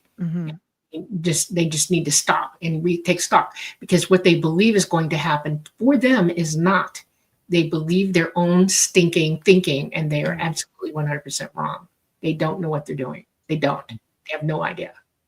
Okay, here's one for you. Tell us what you think of the lady who found the UFOs in the Washington flap. I'm not sure what that is. I know the Washington flap, probably the 1952 UFO Capitol flyovers, which are very well authenticated on radar, and they've interviewed a lot of the people who were involved. Yeah, I want you to know that Valiant Thor did not land and talk to anybody. That is a lie. Okay, I know what she's alluding to. No, nobody landed and nobody talked to anybody. That did not happen. Period. It is a lie. There is no Valiant Thor. It's misinformation, disinformation, and a government tool to mess with you, not exist. Okay. I want to put this statement up by D-Man because this one made me laugh. I can't tell you how many people, come at me so hard. Like, extraordinary claims require extraordinary evidence. I did not know that Sagan was the guy who said it. So shame, because it's not true. Evidence is what's required, Yeah. And let's face it, eyewitness testimony is considered evidence in a court of law. And when you have multiple eyewitness testimony, people are put to jail for the rest of their lives on the basis of a single person's testimony. Yeah. So you could absolutely prove this subject in a court of law. Easy, hands down, we're done. So, yeah, I understand people want hard evidence. The evidence is there. I need to do a video on this because people are absolutely not seeing the fact that there's landing traces. There's radar returns. There's, of course, photographs. But there's medical evidence, the 300 plus healing cases, the implant removal cases, for Pete's sake, the angel hair cases where the atmosphere reacts with the plasma fields and sends down these strands of, they're not exactly sure what it is, but it's got when you're being gaslit. Does everybody have a clue about that? Gaslighting in the extreme, because they already know the answer. They're gaslighting you. And you can hear it when they say it. You go, huh? What are you saying? We already know this is real. What's wrong with you?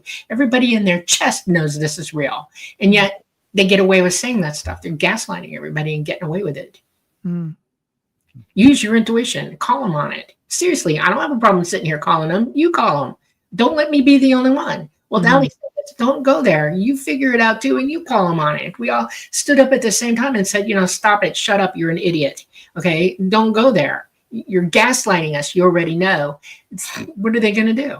I think it's healthy to ask questions. I do think it's healthy to ask questions. Don't take everything at face value. Things are not always as they seem. People have different perspectives. People, research different things. Somewhere along the line, though, there has to be a meeting consensus. point. Yeah. A meeting point where the meeting of the minds, sharing with your peers. I mean, most people will write papers, to be looked at by their peers, and that information gets shared. But it's interesting. I think now in the age that we're in, just with being online, I think sometimes people miss a step. Peer review doesn't necessarily mean that this is approved, because what about Galileo? No, for sure. It's just it's just nice to have it put out there in detail where people can see it for what it is. We absolutely need to. I think we've come to the consensus that this is real. Certainly, the majority of people know that there's something going on. But I think we need to come to the consensus that this is extraterrestrial in origin. And I want to have a sit down with, God bless him, good researcher, Jacques Vallée, because I'm still hearing him push this narrative that is based on pure speculation, that this is a phenomenon that's wearing different masks. And there's a man who needs to go on board a craft and see the ETs face to face, because you cannot tell that to a person who's had these encounters with any absolute seriousness. It's ridiculous. And this is one of the things that we really need to come to a consensus. If we have the crash retrievals, if there is a Roswell craft, and I think we've got enough eyewitness testimony, talk to Don Schmidt. He'll talk to you for hours about the testimony we have on Roswell alone. Can we not come to a consensus that we are being visited by ETs? That's simple. That's a simple statement. Yeah, I agree. I think that there's a lot more people coming on board. And I think as we move forward, a lot more information is going to be put out there. Some accurate, some not accurate. Where do you go from it? I don't know. It's a personal journey, don't you think? Everybody has to figure this out for themselves. Everybody has to do their own research. Everybody has to listen to what's being said. Listen to the horse's mouth. Don't believe what your brother's best friend's dog's sister told you. You have to go to the horse's mouth. In other words, as Preston's pointing out eloquently, that the people who do have the real information are talking, and they have talked. You need to listen to their voice, read their words, hear their testimony, and then not what somebody else said about it, no critique or commenting on it, but their real testimony. Drive yourself into that pile of information. Then you make your own conclusions about it. Test your abilities, test what you know, test everything about everything, and then you will come to a conclusion. I promise you, one way or the other, you're going to wake up to what's real, the truth. But just look at the behavior of UFOs, how they hover over military bases. Watch rocket stations going over these hydroelectric stations. Can I share a case of a hydroelectric station? Do it, yeah. Because I've got a whole bunch of good ones, and this one involves a humanoid. I better put a whole chapter of this in one of my Not From Here books about them hovering over hydroelectric stations. I'm telling you, this is a thing. And this to me is very good evidence that we're dealing with ETs. Because explain this to me. June 20, 1964, at Gorge Dam in New Halem, Washington. A guy was there with his uncle who works at the dam. And they were at the powerhouse when this large disc-shaped craft falls from the sky. Initially, by the way, sideways on edge. That's for you, Kason. Because yes, they do that. And assumes a horizontal position directly above the water, right in front of the powerhouse. All the alarms went off, and they saw this object from about 30 feet away. They're estimating it's probably a little farther, I'm guessing, because people have a tendency to exaggerate, misjudge.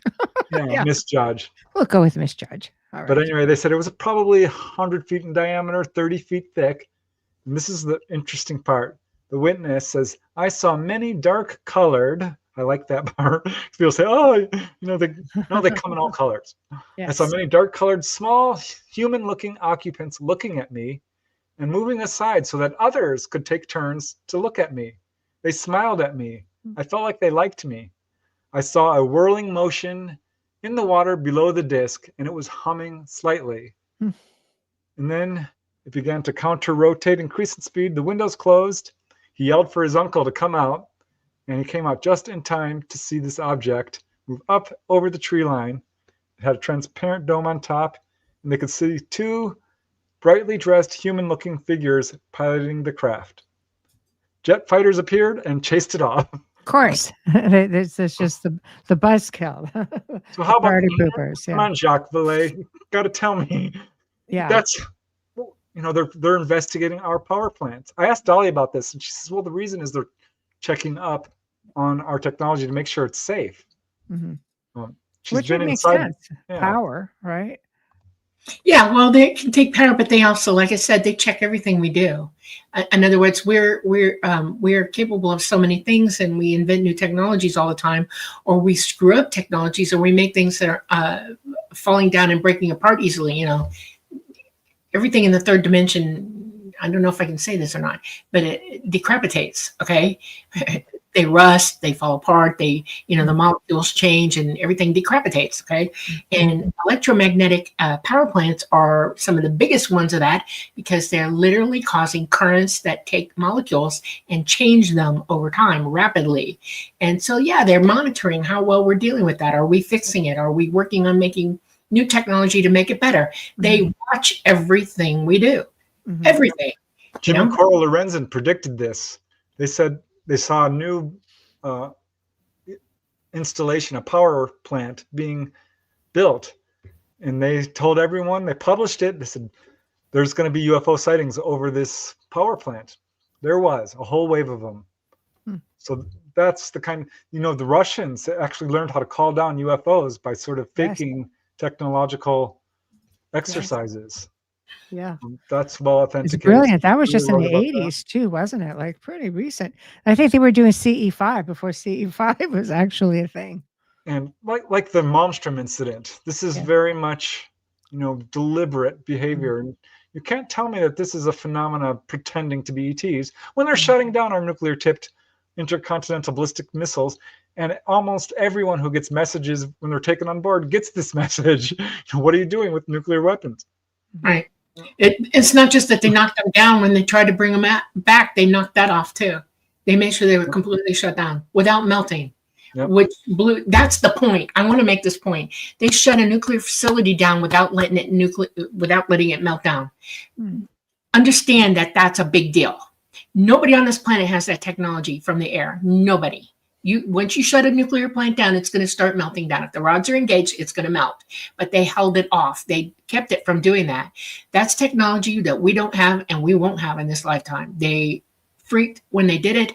That's why they were frantically trying to bring it back up, because they didn't realize they were going to stabilize it while they did it. And then they took down the secondary systems as well. And they were offline long enough for a melt to occur, and it didn't.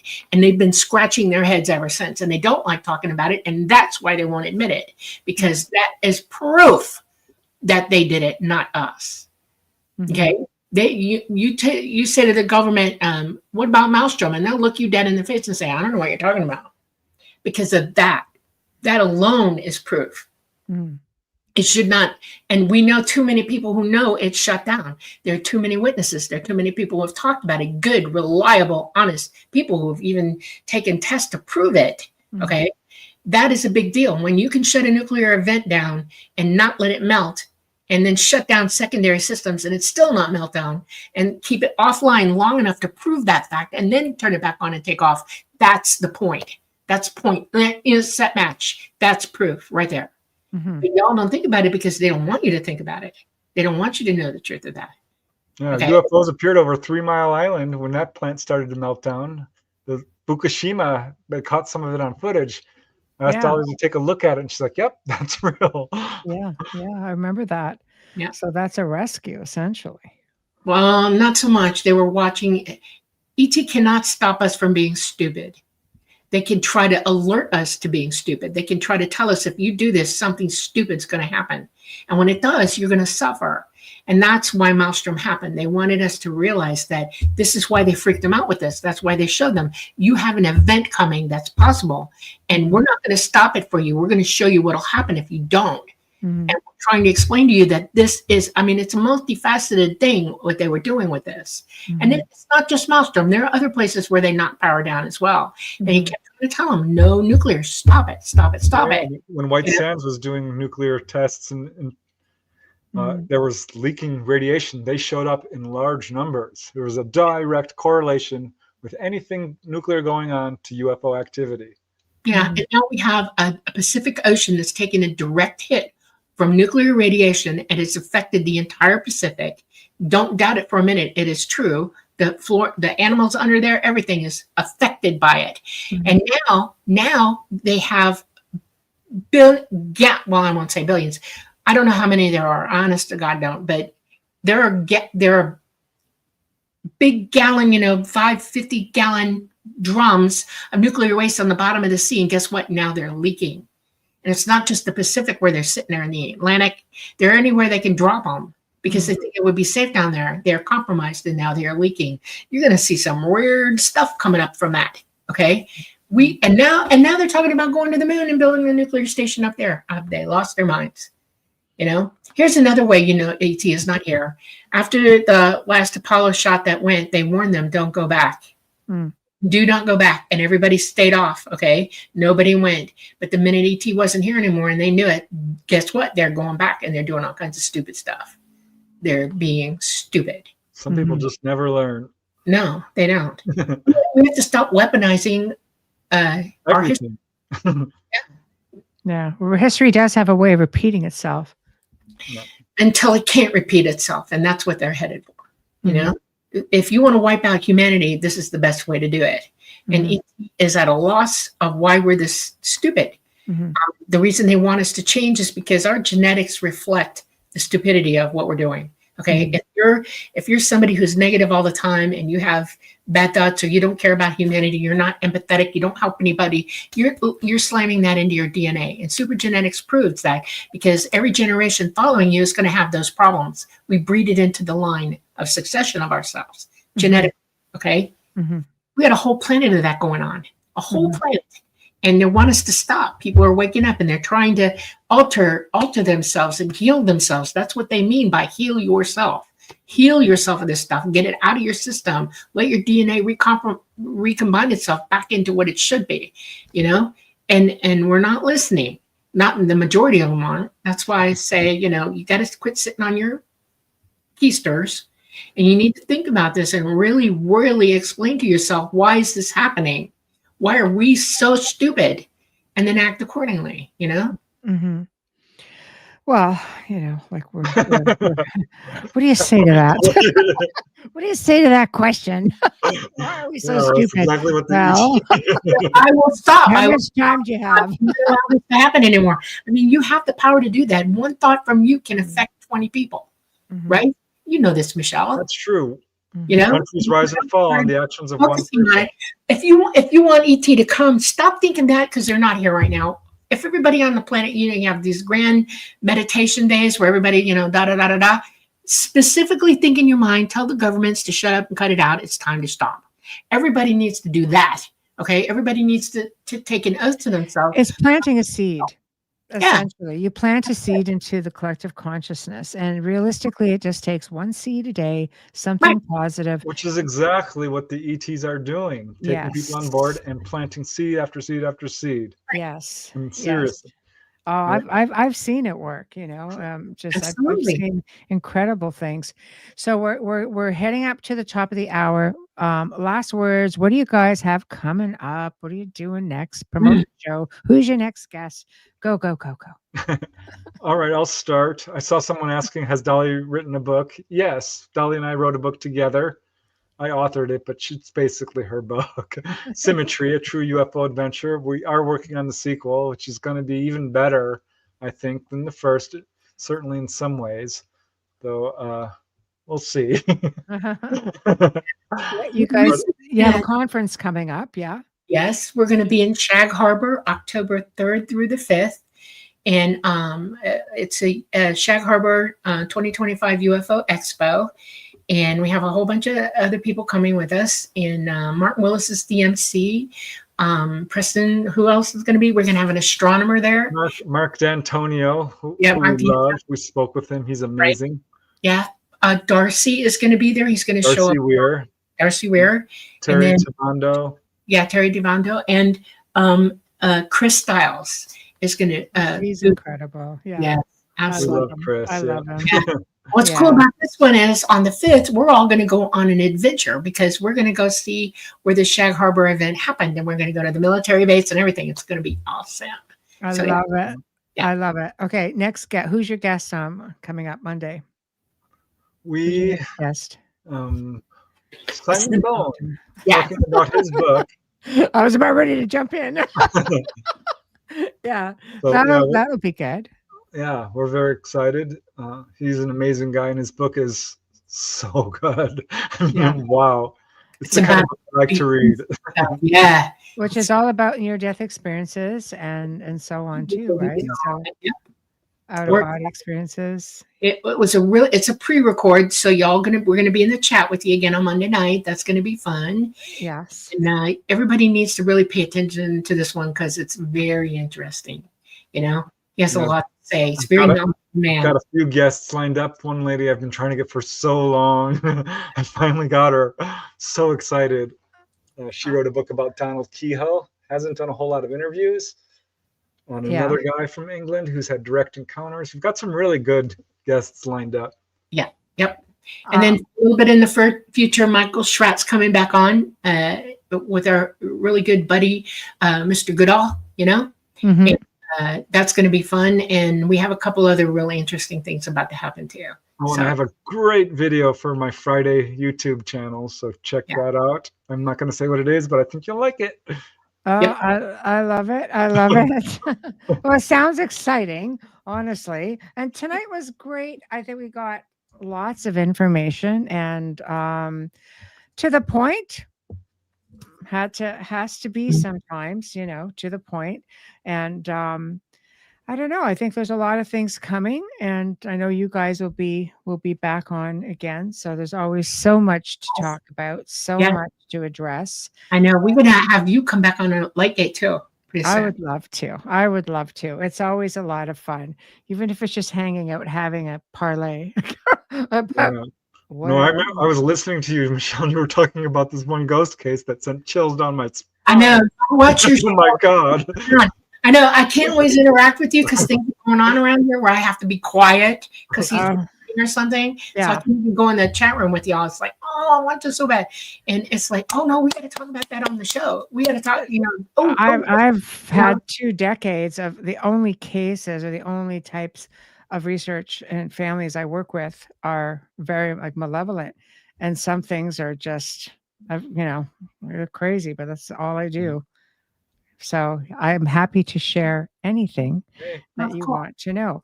And like I said, we've talked about many times, at least half of the people I've worked with were also experiencers. So the connections is always very fascinating. Making that point because that's important. That's one of the things I wanted to address with it because your experience in being able to identify the things that are not okay, that you should be avoiding or pushing back against. Yeah. That's your experience, because it's happening to us through the governments now.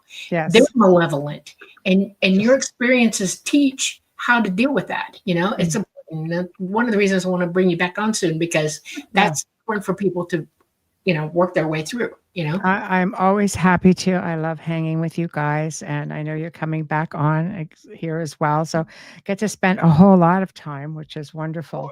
Duchess says hi. Oh, the baby. Head's bigger than Preston's.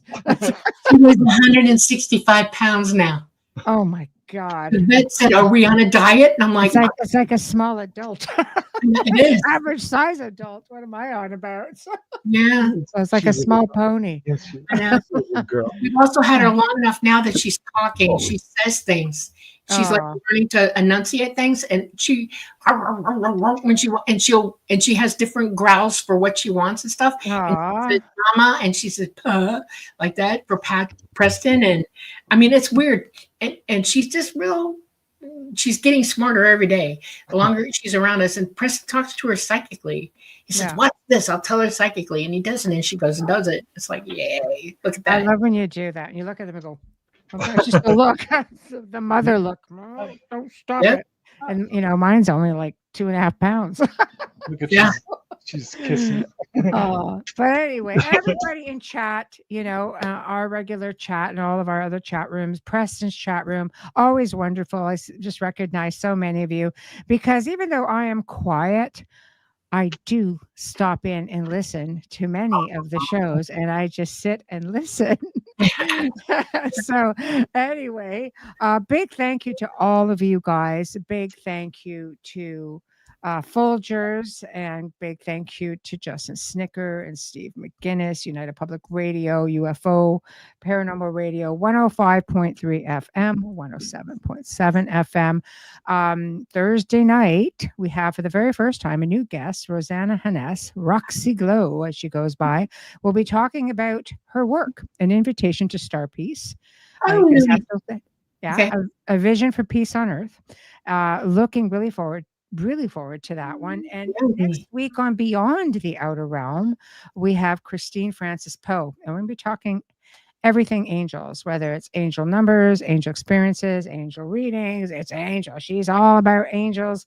I've known her for a long time, at least 15 years. She's just delightful. She's just a kind, you know, just well-rounded individual. She's just awesome. So is that the 2 cents worth coming from the other room?